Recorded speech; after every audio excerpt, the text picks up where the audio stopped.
My name is Greg Christiana. I'm the town moderator. So I'll be presiding over town meeting, and I'm also going to be one of the presenters tonight. And we're going to try to leave plenty of time at the end for a Q&A session. And welcome to the Arlington Town Meeting 2024 new member orientation. So. To start off, and this is being recorded, so if you miss anything, you'll have a video to refer back to later. So as I mentioned, I'm the town moderator, and so as the town moderator, my role is to be the chair or the presiding officer over town meeting, and so I basically run the meeting and recognize motions, which we'll get into from town meeting members, and kind of managing debate, managing the speaker queue, managing basically the real-time logistics of the meeting as it's happening. And town meeting, as where it fits into our town government, is it's essentially a legislative branch of town government. We don't make laws, but we do make bylaws, like town bylaws, for instance, which I think one of the other speakers will probably speak to more. And so it's town meeting is this legislative body. There's no judicial body in at the local level, but then there's an executive branch, essentially, which is like the select board, which they make lots of policy decisions for the town. They're a 5-member board that's elected. And so the select board, as they decide policies, and town meeting often kind of appropriates money, things like that, which others will speak to. And so it's a sort of like separation of powers and balance of power at the local level, which in some ways sort of like reflects the separation of powers that we often learn about, like in school, about like in the federal government, like the 3 branches of government. And so it's that sort of separation of responsibilities and powers and checks on each other's authorities. And so we do that sort of thing at a simpler scale, a smaller scale at the town level. Annie, did you want to speak to it? Sure, let me pick it up from there. So as Greg said, we're a legislative body, which means that we pass bylaws and we appropriate funds, but we do not set policies. We don't manage people. We don't do any of the things that the school committee and the select board do. And it's very important to keep that role in mind as you're serving on town meeting. We will this year, as we do most years, actually be running 2 town meetings. We have our annual town meeting, which has a start date and then does not finish until we have dealt with all the items on the warrant. We have a fairly short warrant this year, 61 items, I think. But we then usually insert a special town meeting where we will deal with a much shorter number of articles. And we do that when we have items that we need to deal with that can't either wait for an annual town meeting, or when we're inserting it in the town meeting, it's because we need to open and close a town meeting in time to deal with those articles and get them assured and dealt with before the regular end of town meeting, so that they are processed by a particular date. So that's really the logistics of that. I think it's important for new town meeting members to keep in mind some constraints that we have as a town meeting. So there are things that we cannot and do not do. We cannot deal with anything that is not on the warrant. And in fact, we can't deal with topics that are covered by the warrant. Thanks for the correction on the number of articles, Greg. 66. We can't deal with things that are on the warrant other than the scope described in the original language of the article. So we can't just expand the scope of the discussion or the scope of what we're dealing with or the scope of a bylaw that's proposed. We have to deal with what's in front of us. Things that we don't do, we don't debate. We get up, we speak, we sit down, we don't debate one another, we don't argue with one another. And we don't set policies for the town, which is done by those other elected boards. Okay, so another reason why we're only dealing with the bylaws, the zoning bylaws, and the appropriations before us in the warrant. For those of you who are new, it's important to know what your resources are. So the town meeting has its own page on the website, and that website includes the wise words of our moderator. It includes what's called the annotated warrant, which is a description, which is sort of a version of the reports that you've received, but in warrant article order, and will include, as the meeting goes on, all of the other documents submitted on those articles, or any video that anyone chooses to submit as part of their presentation. So that annotated warrant is kind of a really important resource. And then think of your fellow town meeting members as a resource. If you have been invited to your local precinct meeting and you can get there, you should go. You'll meet your precinct members. But when you come to town meeting and you sit down for the first time with a group of people, remember that the people who are there, who you may not know, but who have experience being on town meeting, are more than willing to talk to you, help you out, answer any questions that you have. Questions as simple as, what are we voting on? Which, believe me, we all ask one time or another. And questions as complicated as, so what do you think about this article? This seems confusing to me. Can you explain to me the sequence of events that we're about to participate in? So I think we could go to the next slide. Yeah, just And one point I wanted to raise, just sure. circling back to what Annie was mentioning about like some of the things that we can't or don't do at town meetings. You mentioned that there's no debate. Like we often refer to it as debate, but it's not like we don't get like two speakers up there and they just kind of slug it out, right? It's not like a presidential debate or something like that, right? Like a candidate debate. It's the debate we're talking about, it's like it's one speaker at a time, and technically, officially, any questions, for instance, have to be posed to the chair, to the moderator, which will generally be me. Right? And so I'll often, and this is kind of like our custom and tradition, is that like we're often like a little bit lax about that if it's going to really help with the efficiency and the flow of the meeting. If someone's asking a question, because if they have to ask me every time, it's like, yes, they're supposed to ask the moderator every time.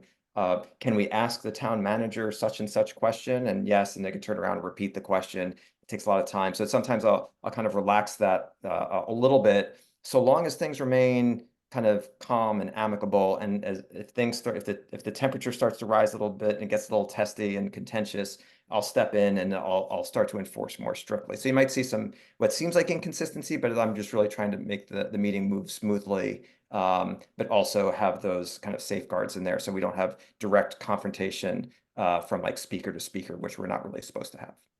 So yeah. Exactly. And Greg is the best moderator on the planet, just so you Wow. all. It's I'm the true. best moderator in Arlington right now, since we only have one at a time. Okay. Next slide. And Steve, I think you're up. Well, thank you, Annie. Thank you, Greg. So I'm going to talk about the warrant. So the warrant is we publish a little book. We send it around to all of uh, basically to all of the residents in town. But the warrant is town meeting's agenda. The word warrant, I mean, it literally means warning, but it's a notice of what town meeting will be discussing. What we do at town meeting is limited to what's in the warrant, and we have to dispose or deal with every single thing that's on the warrant. Now, as you flip through the book, you'll see different categories of things like a bylaw change or an appropriation or a zoning change or home rule petition. But basically, you could take each warrant article and put it into one of three buckets. If it involves money, it goes to the finance committee, and the finance committee will have a discussion about it. They will provide a vote on it and provide a recommended action on it, but they are sort of like the authoritative body for providing recommendations on things having to do with finance. If the article has to do with zoning, the redevelopment board plays that role. The redevelopment board is the town's planning authority, and by Massachusetts state law, planning boards have to make recommendations on proposed changes to zoning. Everything else goes to the select board, and they handle the bulk of the work. But each board produces a report, And in the report are the board's recommended actions. And the one thing, if you take nothing else away tonight, remember that what you vote on is the recommended action, which might be modified by town meeting itself, and not what's in the warrant. The warrant is just the agenda. It sets the scope for what can be discussed or what can go into a main motion, but the main motion is the thing that you're actually voting on. So to just give an example to clarify this, one of my favorite articles that comes up every year is water line reconstruction, good standard municipal infrastructure maintenance kind of stuff. It's Article 44. It's filed under an appropriation, and it's the warrant language is short, so I'm just going to read it.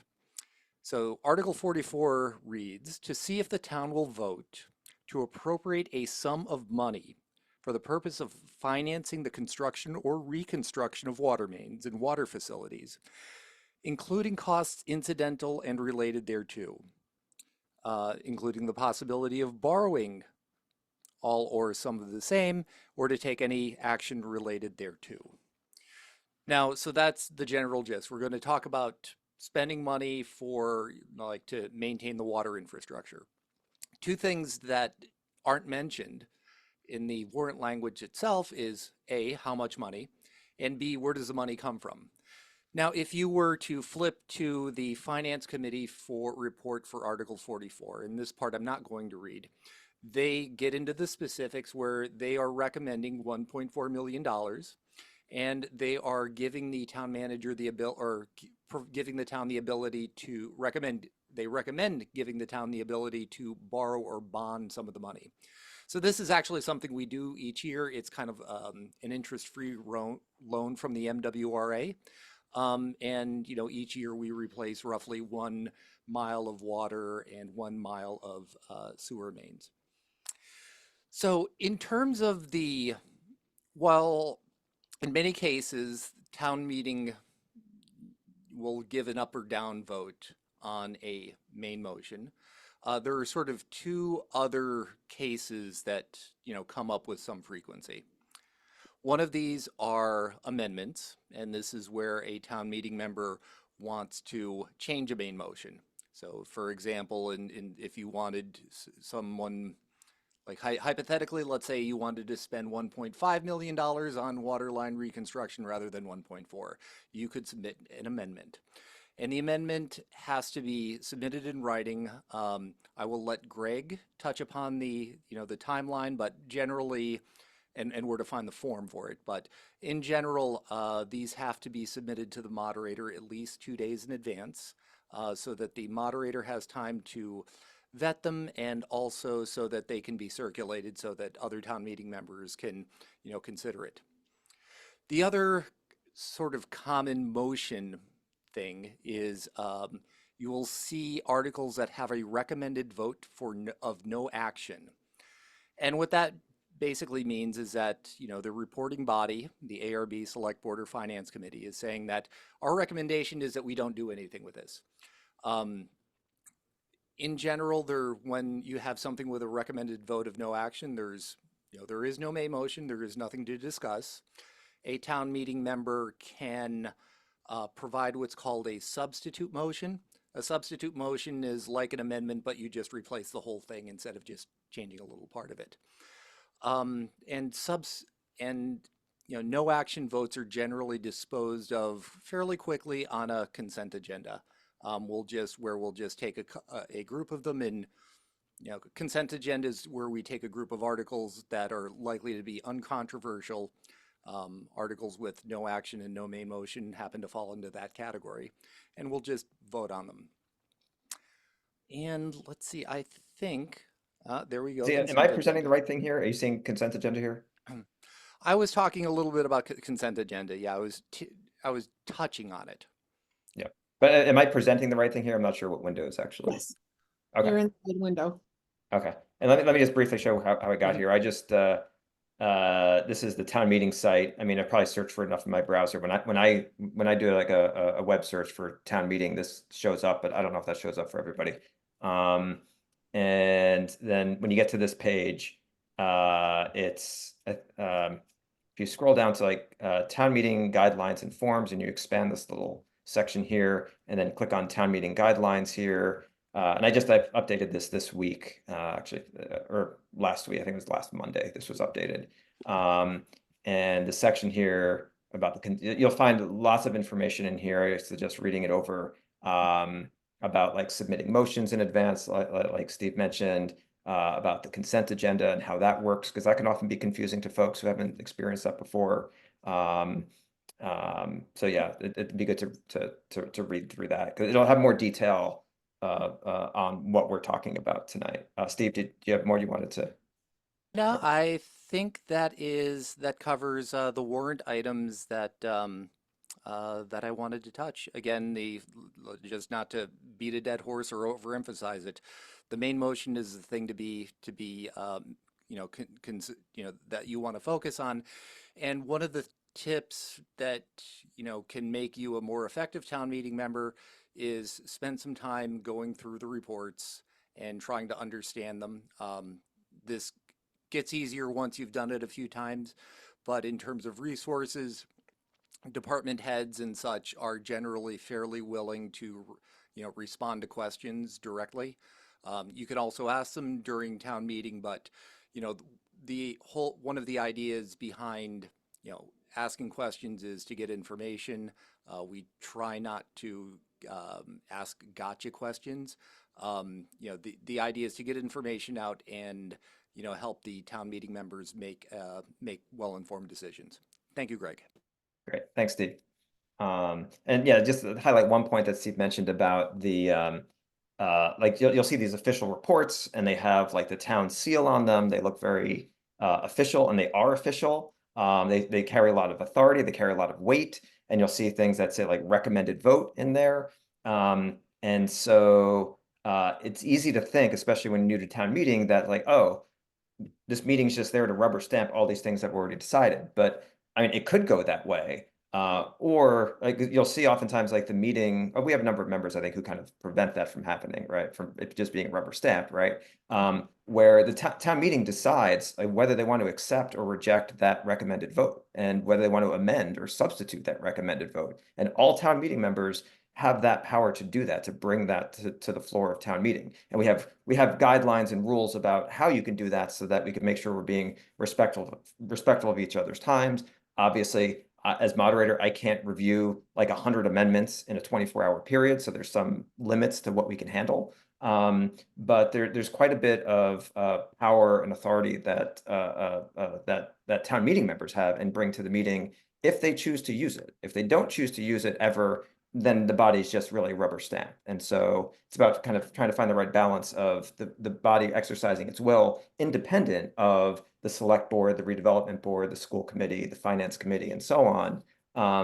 But of course, if every town meeting member brought amendments on every article, we would be there for like all year, right? And that's probably not a good use of everyone's time either. So, Great. okay. Annie, you want to talk about All budgets right. and committee? So I am one of the vice chairs of the finance committee, and it was important to the finance committee this year that we add to this training a little bit of information about what it is the finance committee does. So I'm going to just run through a couple of topics here. So the first thing that's important to remember is that the budget that is presented to town meeting is the finance committee's budget. It is true that the budget and the capital budget and all the other appropriation articles start elsewhere and come to us, but every appropriation article, all of the budgets, the capital budget, so on and so forth, have been reviewed by the finance committee, and we vote on every single departmental budget. And that's what we mean when we say it's our budget. We have the power to modify those departmental budgets if we need to. The exception to that is the school budget, where all we are allowed to do is to say exactly how much money from the general fund is being appropriated to the schools. We otherwise cannot modify their budget. We can't ask them to cut particular things, so on and so forth. Whereas we could do that with departments. We could say, hey, you've got to cut a person, or hey, this expense looks out of whack to us, or no, we're not going to let you add that new thing. And just because when you say we, you're referring to the finance committee, not I'm town meeting. referring to the finance committee, not town meeting, the finance committee. So it's important to understand why that matters. The Finance Committee is an appointed body of 21 residents and taxpayers of the town. So it's not town employees that are making these final decisions. It is your fellow citizens who are also paying the taxes that support that budget. And we have a variety of perspectives on the Finance Committee. If you ever watch one of our meetings, you will see on most things, there's nothing to argue about, but every once in a while, there's something critical that has to be discussed. And they're pretty interesting discussions if you're a spreadsheet obsessed person like myself. It is important to remember that there are budget and override commitments that have been jointly made between the school committee, the select board, the various town employees, the treasurer, the comptroller, the town manager, and the finance committee about how we are going to sort of approach fiscal control. And usually those commitments are also part of our commitments under every single tax override that we vote. Tax override being our voluntarily voting to increase our taxes. So amongst those commitments are limits on how much budgets can go up every year, and that we will spend money on the things that we asked for the taxes for. So we asked for a lot of taxes in the last override to expand the school budget. So we're going to meet that commitment. Okay, and that we are going to spend a certain amount of money on capital, meaning that we are going to maintain our buildings and we're going to provide proper vehicles for our employees and so on and so forth by not scrimping on a capital budget, but we're not going to go nuts and get ourselves deeply in debt without controls. And then we also have a commitment around, oh, come on, Annie, don't blank out now. We have a commitment around what happens if we need to cut the budget, which is that we cut from the school budget and the town budgets according to the percentage of the budget that they represent. So that we don't have a big fight over what we can and can't cut, and we don't favor one side of the budget over the other when we have to make hard decisions. I think that's all on that. The town does do long-range planning. You will see the long-range plan in the Finance Committee report. This is a 5-year forward-looking projection. We do that 5-year forward-looking projection so that we are assured that when as a Finance Committee and as a long-range planning committee, which includes representation from all those other folks that we have these agreements with that I just rattled off, that we are ensuring that we've looked far enough forward that we are not making a commitment now that we might not be able to meet in the future. And we also have strong commitments about our reserves and how we're going to handle reserves, so that we are very careful about spending our free cash reserve, which, as Altasti would say, is neither free nor cash. It is simply the place where money flows if it's not spent in a budget year, that is then certified by the state and can be rebudgeted. And we never spend more than half of that money in any budget year. And then our override funds go into a stabilization fund and are spent according to our commitments over the period of time we committed to over. So all of those controls are how the whole system works. And they are agreed upon by all of the actors who represent you, your elected representatives, the appointed 21 members of the Finance Committee, and the various town employees who touch all of these processes. One of the things that you will notice on the consent agenda is that there are some finance articles. Those finance articles usually are a standard article that we vote every year. So, for example, Article 44, which Steve mentioned, that is an annual thing that we do every year. We do the same thing for sewers, and there are various other articles. So when something like that shows up on the consent agenda, it's not because we're trying to pull the wool over anyone's eyes about how we're spending money or keep you from knowing where the money is going. It's just that you're going to see those articles year after year. If you go back and look at some past Finance Committee reports, you will see on those articles. We're going to put money in the stabilization fund. We are going to deal with water and sewer. We're going to probably have a couple of other things. So if you have any questions about those articles, you're going to go there to the consent agenda. Oh, am I going to pull that up? Yeah. Let's see. Did we get that posted on here? If you don't have it posted yet, that's okay. I have a digital copy I can pull up. All right. But if you see any of those articles and you have questions about them, it would be best that you ask those questions in advance. I do believe that the email addresses for the finance committee administrator and the chair are online, and you can certainly reach out and make sure that you have that information so that you don't feel like you're voting on a consent agenda without knowing what's going on in those articles. And other than if you have the consent agenda to show, Greg, I believe that is everything I have to say about finance committee. Do we want to see if there's questions Yes. now? So yes, I Aha. have a copy here. Let me just Yeah, No questions in chat. okay. yes, this was sent out to the actually I don't remember if this was shared with the TMM email list, but it was included in the printed packet, which Yes. I don't know if distribution's happened yet, but I've got happened. one, so it's happened. okay. It happened. If you scroll Okay. down a little further, we'll get to some of those. Yeah. Yes. So all of these particular articles are things that are pretty much, we do them every year. It's similar amounts of money. Many of them are relatively small amounts of money. And they should be something you're comfortable voting on. And like I said, if you have questions in advance, please let us know. Because the consent agenda helps us be very efficient. And most of these articles will not get debate, even if we take them off the consent agenda. Yeah, so like for instance, if you have questions about any of these articles, there's contact information here. The finance committee chair, Ms. Deschler, email her and ask questions ahead of time.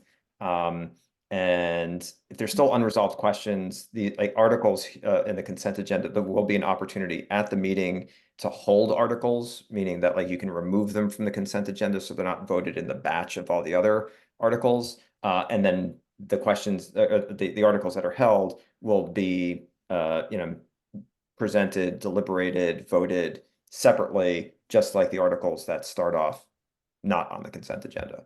Obviously, at Sandy's point, it's like if all these articles are removed or held during the meeting, then we lose an opportunity to just kind of clear out a bunch of generally non-controversial articles, some of which like literally don't do anything.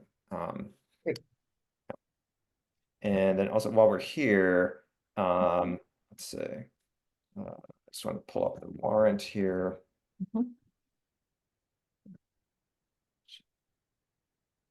Right, we have the annual town meeting warrant, the special town meeting warrant. The special town meeting it's to start on a specific day, May 8th, and we'll likely finish it all that one day. I think it's 5 or 6 articles. There's only something actionable to do on a handful of them, and we're likely to get through that in one night. And then when we're done with that, if we still have more business to do from the annual town meeting, we'll dissolve, not just adjourn, but dissolve the special town meeting, which means that it's gone, and we'll go back to business from the annual town meeting and then finish that out. Just a note on terminology. Adjourning, recessing typically means that the meeting takes a pause and people are generally not sleeping between when we stopped and when we resumed.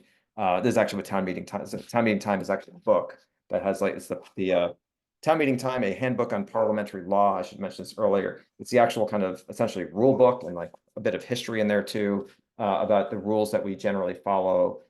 We follow almost all of these rules. Some rules we don't, either because our town bylaws override the rules in this book, or we just have customs or traditions that might not be consistent fully with the rules in this book. And yeah, and so just on terminology, we do a recess when everyone stays awake. I mean, someone might fall asleep during the recess, but like if you're going home and going to sleep between when the meeting paused and when it resumed, that's typically called adjournment. Whereas if it's like a 10-minute break and everyone comes and everyone's still there in the building, we come back, that's a recess generally. The rules don't actually differentiate between those technically, but and then dissolving the meeting means that the whole town meeting is over, and like the annual town meeting will get dissolved once we get through all the business of all the articles until next year. And so let me just bring up the annual town meeting warrant, and I believe it's under town budgets that Annie was referring to. So this is Article 39, and these are all the finance committee. Right, so these are basically all the departments, I believe, and there's some funds in here. And this list of budgets or funds, it's almost like its own sort of consent agenda, where we're gonna like this, like the town budgets article gets handled a bit differently from all the other articles because there's so much content in there that we break it up by the various department budgets, basically. And I don't know if you want to correct or say anything more precise than what I just did, but that's kind of the No, first it's order approximation. it's important to remember that the overall budget has to balance, but that we vote on each department separately. And therefore, Greg will at some point ask you whether or not you want to discuss each of these budgets. You'll get to hold any budget you want to discuss, and then you can ask all the questions you want about how each department is spending their money. But it is also super important that you remember, if you're contemplating making a change to the budget from the floor of town meeting, which is 99.9% of the time unsuccessful, you still need the budget to balance. You can't just say, I want to add $50,000 to the finance committee's budget because we want to send them to Aruba. As much as I would like you to do that, you have to then figure out where that $50,000 is coming from, and it's either got to come out of a reserve fund or it's got to come from a cut in another budget. So if you read the budget and you are contemplating requesting a change, be sure that you know how you want to fund your change or what you want to do about that cut. Right. So if you want to send the finance committee to Aruba, you have to cut enough money from like the redevelopment board's trip to Aruba to make up for that. There you go. Steve's on the redevelopment board. That's why he's smiling. Okay, I think we're on to next slide. Okay. All right, so back to me. So as I mentioned earlier, I covered some of this earlier at the beginning. As moderator, I manage the meeting. We also have an assistant moderator, which gets elected. Adam has been our assistant moderator for a number of years now. The assistant moderator position is actually elected. It's one of the first orders of business that we do at town meeting when a town meeting comes into session each year is we'll vote on, or you all will vote on, have nominations for assistant moderators, and you'll vote on that. And so it's an elected position. That's something that's kind of specific to Arlington. There's also deputy moderators, which can be deputized or appointed by the moderator. And so so we have a satellite room for folks who have maybe like heightened like health concerns and don't feel safe sitting in the more kind of densely packed like town hall auditorium. And so usually we have like a handful of requests in the last couple of years for folks who want to sit in the satellite room. And so usually I'll deputize like a deputy moderator for that room. But if for instance, and where the assistant moderator becomes important, it's like if I get sick, if I'm out, or if I need to recuse myself. I think there was one article last year I recused myself. Because it was like for some like pet sitting service or something, and an article related to that business came up at town meeting. So just to be safe, I talked to the town council, recused myself, and then the assistant town moderator moderated that article and then handed it back to me afterwards. So you'll see that from time to time. And so one of the main jobs of moderator during the meeting is to manage the speaking times and the speaker queue. Every town does this a bit differently. Sometimes they just have a lot people line up at a microphone. Sometimes they kind of click it. So what we've been doing in recent years, and this changed a couple of years ago, we use handsets for for voting, and now we also use them for requesting to speak. So it'll look like a I don't know, like a cell phone from like, I don't know, the 1990s or something. It's like this big kind of chunky device with some buttons on it, and it has and you can like press 1 for yes, 2 for no on a vote, or 3 to abstain from that vote. Basically, you're essentially voting that you're present but not taking a position. And when you vote to abstain, you're not contributing to the denominator of the vote, right? Because like if you need to pass a majority vote, you need 50% plus 1. For 2/3 vote, you need 2/3, at least 2/3 for that motion to pass. So some votes we take will be a majority vote, and some will be a 2/3 vote. And I'll remind the body which it's called the quantum of vote. Like, is it a majority or 2/3 vote that we take? There are some other weird ones, but we almost never run into them.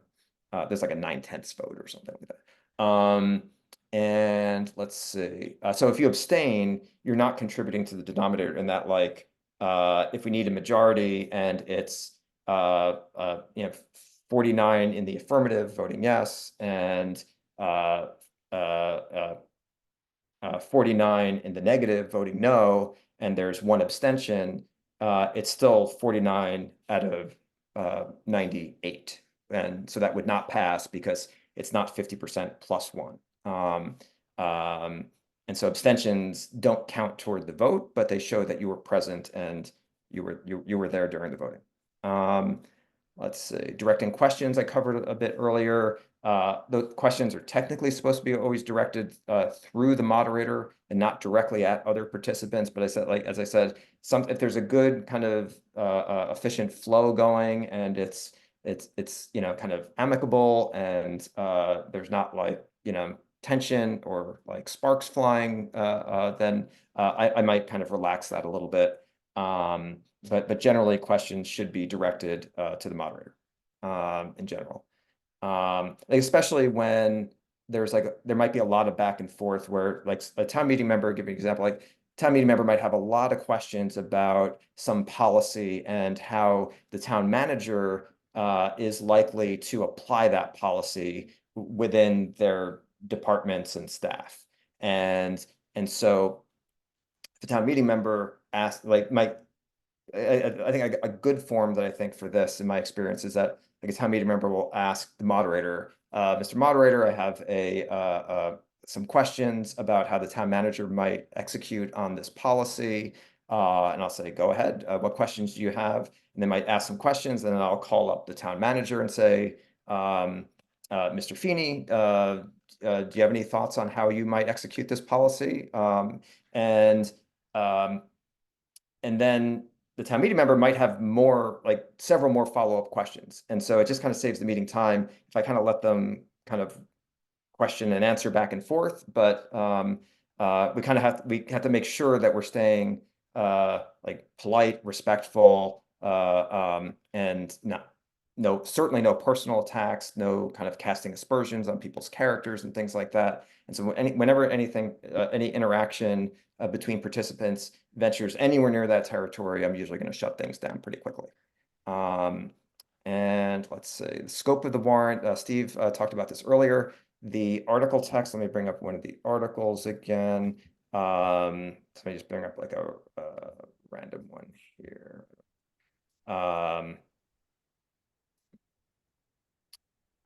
Yeah, so let's say Article 26. See if the town will vote to amend Section 542A R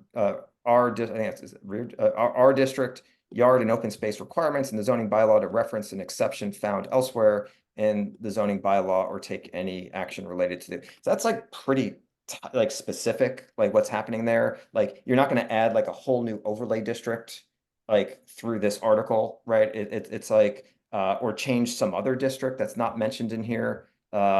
It's like it's pretty tightly hemmed in here. You'll see other articles that might be broader, right? And so so as far as scope, I mean, this one is mainly administrative, so it's not, I don't think it's gonna be super like interesting or controversial. But like there could be others. I don't single anything out here, but like let's, there's an example that actually the town meeting procedure committee was talking about the other night. Let's take this one here. See if the town will vote to amend the town bylaws to begin future town meetings starting at 7:30 p.m. and continue until 10:30, and so on. And so one of the questions came up, it's like, well, what if someone wanted to amend, like, let's say we had a main motion under this article to do something along the lines of what it says here in the article text. And remember, the main motion, the recommended vote is different from, it's distinct from the warrant article text, which provides the scope of basically the maximum changes you can make under this article that the town has been given notice of, right? So could someone make an amendment to change this to a 7 p.m. start time? Let's start even earlier, right? And my answer would be no, because there was no warning to the public here that town meeting could possibly start earlier than 7:30, according to this, right? If they wanted to do 7:45, well, it's a weird time, but you know, they would probably be within scope, right? And so you kind of look at I tend to look at what's the maximum change that could be made under this article, given its literal article text, but also looking at a bit of like, well, what's the intention here? Because there's some things that like, if you do half of the change that's allowed for in the article text, like that might not make any sense, right? Like, let's make up like a warrant article where it's like you're allowed one car to park on the street in front of a residence overnight or something like that per house. Steve's probably like, this doesn't make any sense. You can't do that. So that each household's allowed like one parked car in front of their house overnight or something like that, right? Because we have overnight parking restrictions. Well, you couldn't have an amendment that says, well, the warrant article text calls for one car per household, so I'm going to amend it to be half a car per household and be clever about it. Well, you can't really do that because having half a car allowed on the street is not a reasonable thing. It's not a logical, meaningful thing. So anyway, let's see what's next. Points of order and questions of privilege. As I mentioned, like town meeting time covers all the rules here. There's actually, as of last year, there's a digital copy of this online. So I mainly kind of wave this around as a prop now. I mainly use the digital copy because it's like a billion times faster to look stuff up. Because you could just enter something into a search box to find it. It's great. You can buy your own digital copy online. There's links somewhere on the town meeting I think it's mentioned in the town meeting guidelines, I think mentions a link to that. And so it's similar to Robert's Rules of Order. If you've encountered that before, that's obviously it's more commonly used than town meeting time. But the rules are a little bit different. And so points of order would be like, I can think of a lot of counter examples that are not points of order that are usually issued under the guise of a point of order, but they're not, and I'll usually call those out during the meeting. But a point of order would be something like, say we start doing business under an article and someone determines, there's a bit of a contrived example, but like someone raises a point of order that there was no hearing for this article. And yet the select board is presenting a recommended vote anyway, and there was no public notice given of a hearing or something like that. Because, well, that would mean that like it wouldn't be proper for us to take up that article at town meeting if the select board didn't have like a proper hearing on that. And so I might ask questions at that point. So a point of order can like interrupt the speaker. Like say like the select board chair gets up, is presenting their recommended vote under this article, and an astute town meeting member realizes they're looking at their notes and they watched all the select board hearings, and they stand up and they say, point of order, Mr. Moderator, this article has not had a proper hearing, a public hearing that was given the proper notice. And then I might ask questions at that point as moderator. I might say, Mr. DeCourcy, did you hold a public hearing? And he'll probably say yes. And it turns out that town meeting member was actually out of town that week and didn't realize that there was a select board meeting or something, right? So it's basically, the point of order is like when a town meeting member needs to inform the meeting that something improper is in the process essentially of happening, and we need to interrupt what's going on. It's like that level of importance and severity that we need to interrupt the meeting to make sure that we don't run off the rails procedurally. Some examples, very common examples of points of order, which are not really points of order, are someone rises a point of order and says, the speaker's lying. That's not true. It's like that's just part of debate, right? We're not like hooking up folks to like polygraphs and doing like truth detection here. We have to be presented facts, and if you dispute the facts presented about the substance of debate, and you're arguing about the facts that are being presented in the context of the business of that article, not the procedures about it, but the business of the substantive business of that article, you just have to get in line and in the speaker queue and wait your turn to speak. You don't get to interrupt because you disagree with the presentation of facts that someone's making about the business in that article. There's also questions of privilege, like if a speaker is casting aspersions, like I mentioned earlier, on someone else's character. There's also privilege for instance, like environmental concerns, like if it's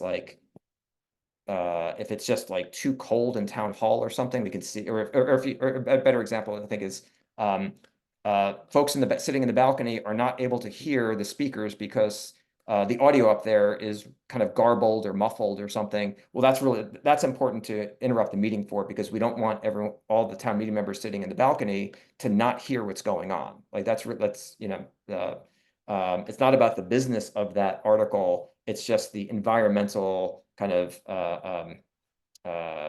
like there's something wrong with the playing field of debate that we need to correct, like that sort of thing.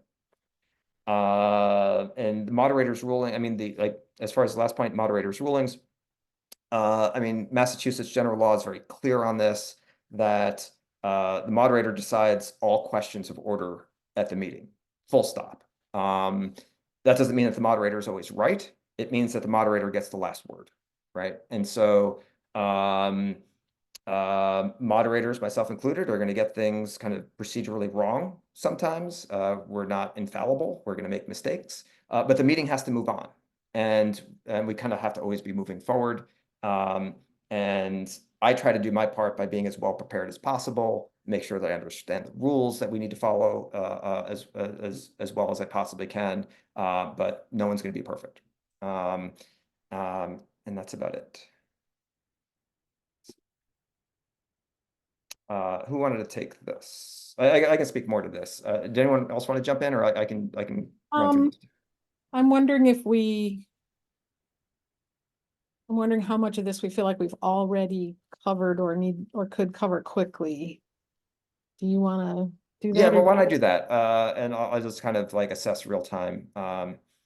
Let's see. 52 would be nice to see if we can whip it out in 8 minutes, Craig. Yeah. Let's see, order of warrant articles are set by the select board. So the select board drafts like they're the ones who actually author the warrant, and they decide what articles go in what order. They assign the numbers to them, and the sequential, like the actual sequence of articles is the purview of the select board. We will do things at the meeting sometimes to take some articles out of order for particularly important reasons. And usually I'll be in consultation with the select board chair just to double check that they're okay with that. Because it would be improper if we were just jumping around willy-nilly because we just want to take some articles earlier because they're cool articles. Like we can't do that. We shouldn't do that. Like for instance, the town budgets, we have to have all of the department heads present so that they can answer questions that town meeting members will inevitably have about their various departments. And we can't necessarily know ahead of time which departments are going to be confronted with questions about their budgets. And so the town manager typically will, and I just had conversations recently with Mr. Feeney, the town manager, to select a date for the town budgets, which sounds, I think it's to be May 6th, if I remember correctly. So he's going to make sure that all the department heads can be there and be available for questions, which means that chances are we're going to take that out of order, because the chances of us hitting getting that far into the warrant on that particular night is very, very slim. We're either going to fall short or we're going to overshoot it, and we'll have to skip it until May 6th comes around. So sometimes there's a couple of articles that have some specific scheduling needs that we will kind of pivot around, and we'll do some kind of procedural gymnastics at the meeting to do that. The details of which are not super interesting. Who gets to talk and for how long? So each town meeting member gets to speak for up to 7 minutes, which is a very long time to speak. And most folks can make really compelling arguments in just like a couple or 3 minutes. But the Arlington town bylaws afford town meeting members 7 minutes. If we get all the way through the speaker queue and then we kind of circle back and a town meeting member wants to speak for a second time, they can speak up to 5 minutes. That usually doesn't happen very often because getting on to the next point about terminating debate, if we have that many speakers in the queue, usually we'll end up kind of terminating debate before we run through the entire speaker queue if it's really long. And so usually folks don't have a second chance to even come around to speaking again. It just doesn't happen much in practice. And the way that termination of debate works is that one of the speakers in the queue gets up there and says, there's a number of ways you can formulate it, but it's essentially, I move to terminate debate under Article 17 or whatever it is. And it's in our bylaws as well that if you move to terminate debate, you cannot speak to anything else. When I was a town meeting member, I once made like a quick little joke, like an aside after I moved to terminate debate, and it was disqualified and was not recognized by the moderator. So don't be in that position. If you want to terminate debate, it has to be very clean, like because the whole point of this rule is to avoid the situation where like I just want to say this one last thing about this article, which I think is super important. Everyone should know it, and I want to correct the record. And by the way, I move to terminate debate. You don't get to do that, right? You're either making a point about the article, the substance of the business of that article, or you're terminating debate. You're not doing both with your speaking time. And then once that motion's out there, it needs a second, and usually there'll be someone in the hall who wants the second motion to terminate debate. And so they'll call out second, and at that point, I'll put a vote before the meeting. Usually I'll do termination of debate by voice vote, and instead of using the handsets, which take a little bit longer, and I'll say, okay, all those in favor of terminating debate, say yes, and you hear like a chorus of yeses. All those opposed, and you hear a chorus of no's, and it's a 2/3 vote. So I'll have to assess with my ears, which I can still hear pretty well, and I'm usually right about this, whether it was 2/3 or not. It's actually easier to assess than it sounds. It seems like it'd be hard to do a 2/3 vote by voice, but and if town meeting members disagree with my call, I am wrong about it sometimes. If at least 5 town meeting members stand up, I take that as a signal that they question my assessment of the voice vote, and we'll go to an electronic vote and we'll see whether I was right or not. And so we'll clear it up that way. And if a debate is terminated, if we reach the 2/3 threshold, basically we're saying that like less than 1/3 of the meeting does not have the right to hold more than 2/3 of the meeting captive to a debate that it doesn't want, essentially. And so if the termination of debate vote succeeds, then we'll stop debate, obviously, and we'll move on to voting on the motions under that article. Tabling, as I mentioned earlier, sometimes we need to jump around a little bit, like town budgets will be taken on a specific night. The Minuteman Regional Vocational School will be taken on a specific night because the superintendent can only show up on a very specific night because of their very busy schedule. And so a couple of articles like that we'll have to take out of order. And so there's some procedure around that. There's basically something we lay an article on the table, more conventionally called tabling, but we'll move to lay this article upon the table. We vote on that. That's a 2/3 vote. You can also postpone it to a specific date, which is a majority vote. And then the meeting has to vote on it. And usually I'll just do this by voice votes just so we can get through it quickly. And usually they're not very controversial. When town meeting is over, once we've disposed of, which is we've voted on all of the articles in the warrant, then there'll be a motion, usually by someone who sits up at the front, usually it's like the finance committee chair, who is prepared to say, like, there's some little spiel that they'll give. Like, now that we've finished all the business, I move to dissolve the 2024 Arlington town meeting, and there'll be a second, and I'll call for a voice vote, and people will shout out and usually be pretty excited at that point that we finally got through it all, and then the meeting is dissolved and the annual town meeting is done. And then your Monday and Wednesday evenings are yours again. I think we covered consent agenda. Let's see, operating budget and resources. Is there anything to cover there, Annie? I don't think we need to add anything there. I think if we could take 2 minutes, Greg, to add the thing that Adam Oster suggested, which is that maybe Steve and Len and I could each talk about what we think is like 3 things that make an effective town meeting member, just so we don't Yeah.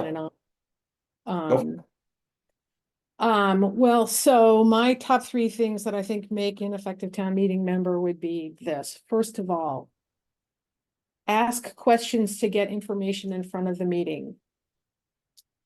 It's not always the most effective thing to do to support an article, to get up and say what you think, or that you agreed with the last speaker, or whatever. You're better off to ask a question of someone that will get more information out in front of people, maybe to answer a question that even the meeting doesn't know it has, or that you know the answer to, but that you want to give an opportunity to one of the town employees or a select board member to say what the answer to that question is. And I'll just add to that and say that, I mean, I've made this comment at the meeting before, and I'll probably have to say it again, that like, if I hear like repeat statements that like, I agree with what so-and-so just said, I'll probably quip something like, we have a mechanism for agreeing with the speaker, and that's voting. And so we don't need to take up speaking time doing that. Annie? Yes. If you have something to say about the article, you either have information you want to add, or you have something that you want to, you want to express your opinion, keep in mind that we have rules of decorum, and you should probably not even reference previous speakers, but simply say in I statements what it is that you think about the article and what you think is important, or what we're missing, or what you think the implications of the article are. Because if you start down the road of mischaracterizing or characterizing someone's intelligence or opinions or motives, you are going to get someone standing up and making a point of privilege, and you will get shut down. We just don't do that in town meeting. And then we argue the facts, not personality. Yeah. And take advantage of the fact that everybody that you might have a question for and need to talk to about an article is in the room in the entire town meeting. You can always talk to the town manager, you can talk to any member of the board of selectmen. Many department heads are there on many different nights because they're relevant to different articles. Finance committee members are all over the town meeting. There's always someone that you can talk to if you need information or you're confused about a procedure or whatever. So take advantage of the fact that we are one body and we move together as a body. We don't, you don't have to be isolated in your decision-making process. Steve, Len, plunge in. I basically have, I have, instead of top 3 things, I'm going to give my top 1 thing. Do your homework. And before you go in, you don't have to go crunch through everything before the first night of town meeting, but at least, you should have read the reports and understand, what the question is and what's being proposed. And the main idea is don't go in, you will do better if you don't go in cold. A little bit of study beforehand goes a long way.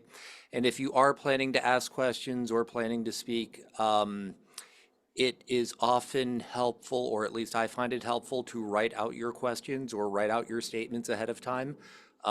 There's sometimes being in front of a room of 250 people, you can, your mind can wander a little bit, but having something written down that you could look at and to just jog your memory is often helpful. Thanks. So I thought I was just gonna have one. Maybe I'll have more than one. So if you do speak, and you have a cell phone, you'd bring it up with your timer, so that you have a you don't have to look around at the clock. I mean, there's a timer that's on the podiums, but sometimes it doesn't work or it's hard to Oh, see. we're gonna be using a different timer this year. We're actually gonna venture into the 21st century and actually have like a digital, not just like a digital display, but it'll be like just it's actually like it'll be part of the display. So we'll have a display up there that speakers will be able to see at all times of how much speaking time they have. All right. So hopefully that gets better this year. Good. Okay. Well, this takes care of that. And the other is, look, I mean, you are doing this a few weeks after you get elected, and even if you had more time, it's your first one, and so everything gets better. The second and third time around, so don't beat yourself up. If you're feeling, that you wish you knew more, you understood more, you'll understand more. And even and he says that it's everyone's in the room. Everyone's in a big collective room, and then there are like little pockets, of activity, online, and so you'll probably find those. If not, just ask someone, and they'll usually invite you to, mean, a chat, room or whatever. And so that's a good way to ask people things, because it is kind of hard to ask someone in the room, what's going on when they're trying to listen. So take advantage of the technology, and text people that and ask for help that way. And the last one is the give try to let the debate or deliberation go on, even if you're like satisfied, other people may not be. And it's not as long as it seems like. And so if it goes another day, because we decide to let debate go on, for an article or two a little bit longer, that's okay. I think it's better to err on the side of more liberation than less. That's it. Thanks. Yeah, and on that point, just add that like Mhm. you want to avoid the situation where you're going into a vote and you're not really even sure what you're voting on, right? And so we want everyone to be informed. And to Steve's earlier point, one of the best things I think that you can do is kind of to do your homework ahead of time, so you have some understanding of the parameters of what the because really what town meeting is just a linear sequence of decision points where you vote yes or no, right? And everything is kind of all the procedures that we do, like in this book, are about kind of taking all these decisions and kind of laying them out into a sequence for the meeting to decide one after the other on various things. And so the more preparation you have, the more informed you're going to feel about the decisions that you're making through your votes. So we have a question in the chat. Let's see. And did you already Yes. cover this? Is it appropriate to discuss articles or other topics, ask questions, etc., on the TMM mailing list, or is that list for more limited topics, announcements, etc.? So the TMM email list is a one-way distribution list. And well, I'll put it this way: it's as moderator, I approve or not all the messages. So all the messages that you see coming from the TMM email list, I've approved. Sometimes I reject some messages that I find out of scope, inappropriate, or whatever. And I mean, it doesn't happen very often, but it does happen. And so you could make submissions. Again, if I go back to the guidelines here, there's a whole section in here which is worth reading on. Well, the whole thing's worth reading, but submitting information for the annotated warrant. So the annotated warrant is not up yet because I don't even think all the hearings have finished, right? With all the recommended vote, with all the reports. But at some point we will have an annotated warrant where it's basically the warrant with links in it on the town meeting webpage. And under each article, I could probably show an example quickly of probably to go to last year. Yeah, so this one. So this is the annotated warrant from the October special town meeting. And so if I click through to one of these articles, Might as well go for the big enchilada, Article 12. Oh, yeah, I want to do that. We don't want to do that. It's a good way to see what happens. Yeah. So this was the MBTA Communities Overlay Districts, which we debated for about 4 hours. It was probably the most, I don't know, the most intensely debated article, I think, from October. And so, okay, skipping through this is all the vote language that we voted on. But then you can see here, like these are all, let's see, there's a tension. Yeah. So so there's all this reference material down here, right? Mhm. And here's a memo from Mr. Revelak, who's here tonight. Uh, letters from our state reps. We don't often get those on warrant articles, but this was a really big article. And so there was just, I mean, this is obviously like most articles don't get anywhere near this level of submissions, but these are basically materials that were submitted to me for review. And then I look at them, say, is this relevant? Is it within scope of Article 12? And it has to come from a town meeting member. There's like, so that there's like rules here about who can submit these additional documents to be included in the annotated warrant. So you can use the TMM email list that way, right? You can submit something to me, and if I approve it, it'll get filed under one of these articles, one of the page for that article in the annotated warrant, and it'll get linked at the bottom for other town meeting members to either read or not read, depending whether they think they want to read all that. But there's no kind of direct, like the town doesn't have any channel for town meeting members to like any official channel for town meeting members to kind of directly. I mean, we do. It's called town meeting, right? Like that's where that's all supposed to happen. And so I recognize that there are there's like Slack channels and things like that, and that's a whole other conversation about like should those conversations be happening outside of town meeting? It's like, well, if your neighbor who you're friendly with is also a town meeting member and you have conversations with them, obviously that's perfectly appropriate. If like 200 town meeting members were kind of deciding things with their own set of rules and kind of pressuring each other in some private like chat room or something, that doesn't seem very healthy for like, democratic deliberation for town meeting, right? So we don't have any like formal restrictions on that, but if I got complaints that things were getting out of hand and were like people were feeling pressured to have like a certain point of view from other town meeting members or something like that, we'd have to look at like whether that's a problem that should be addressed. But yeah.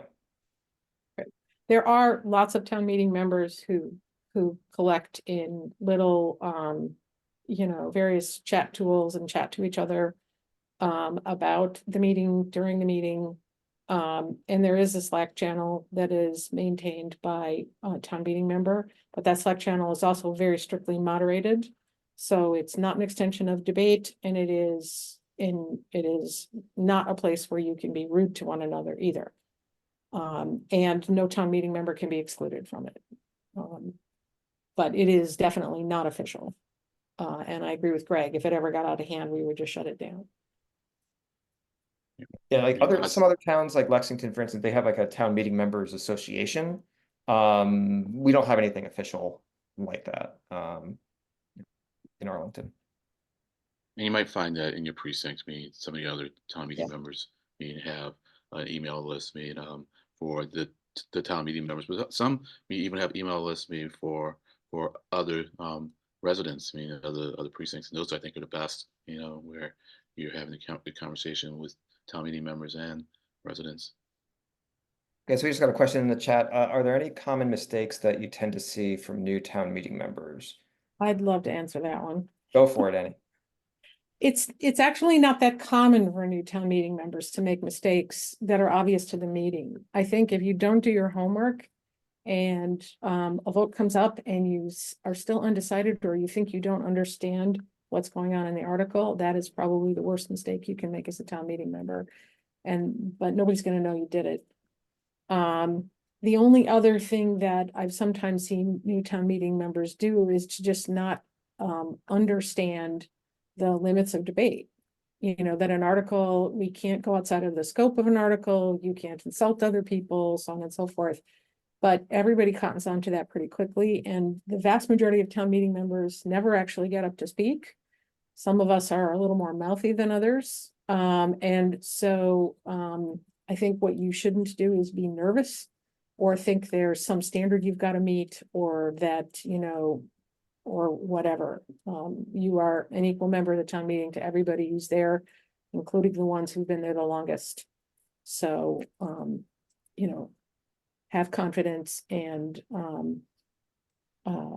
it's a supportive body, and we will support one another. So Greg, do you want to answer Elena's question about holding precinct meetings? Is there a requirement that town meeting members hold precinct meetings? Is it typical that town meeting members in a precinct will meet? I'd say that there's, and Len probably has thoughts on this as well, because he's been very active in kind of encouraging precinct meetings and helping with kind of the infrastructure of setting those up.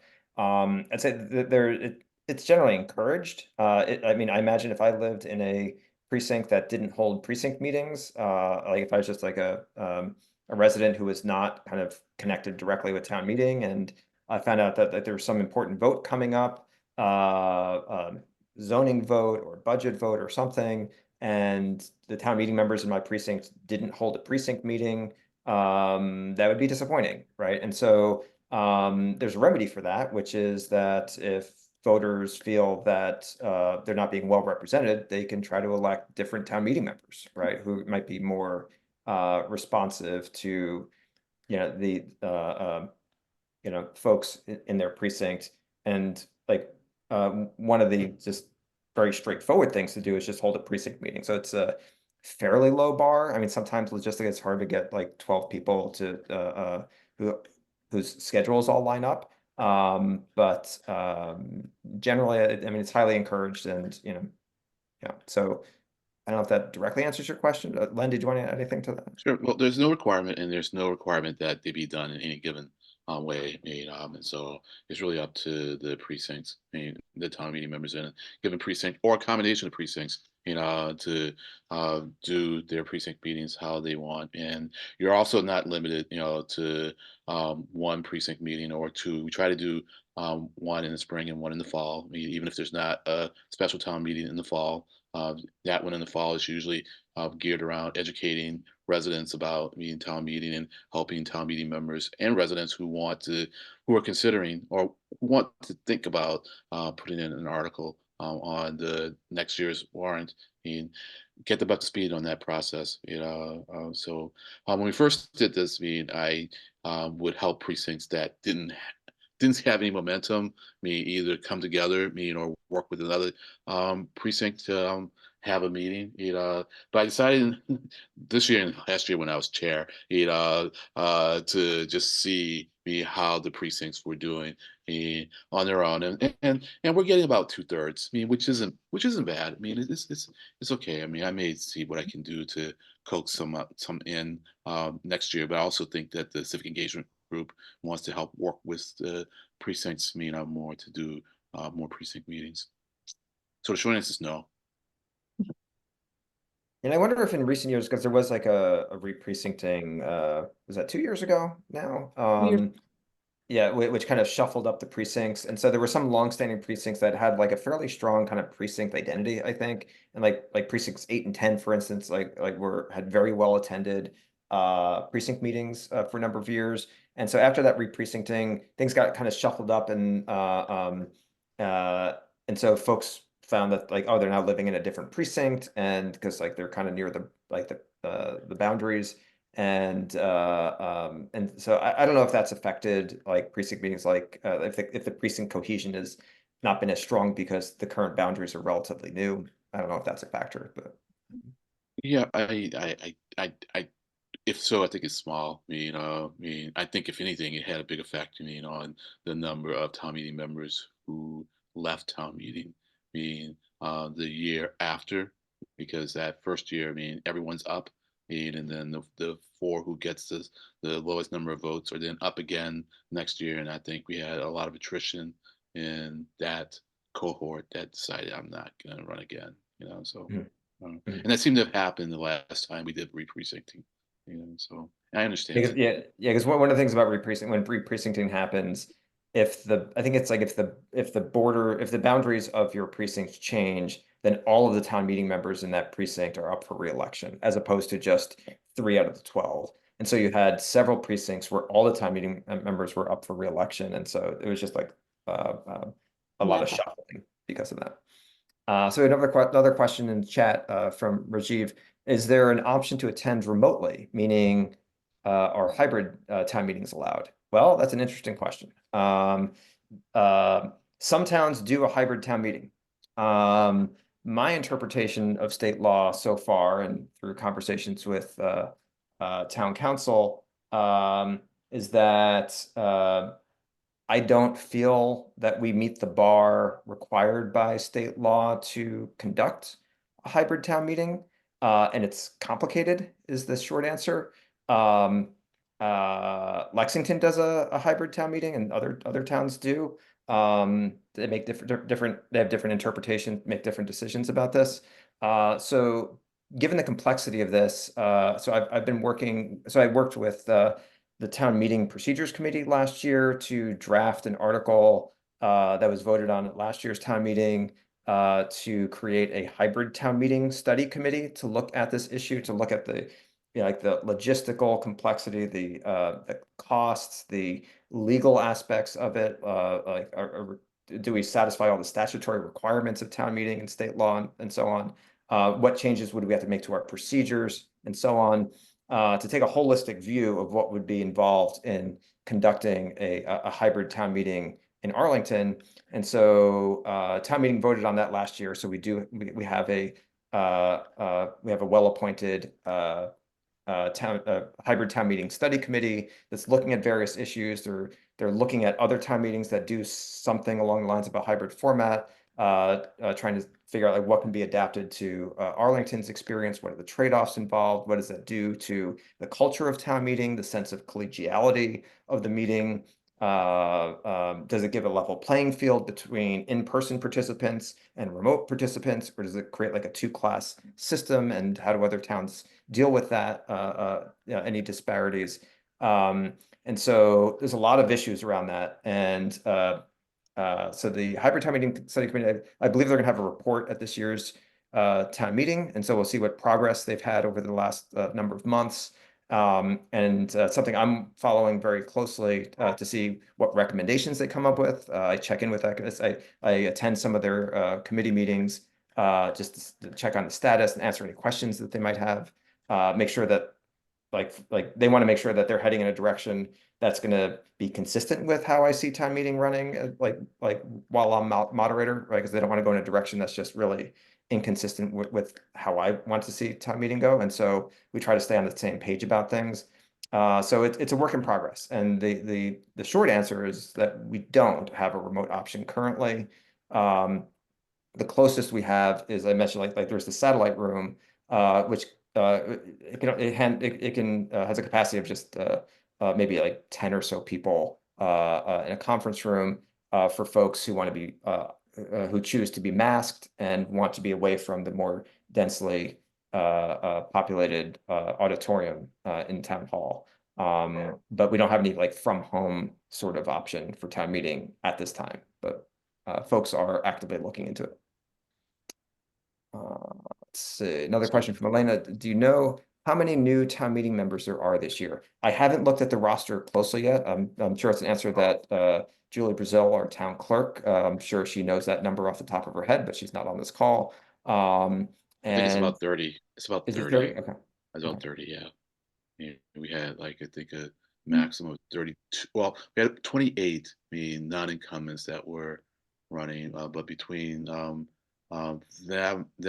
and write-ins, we had about 30.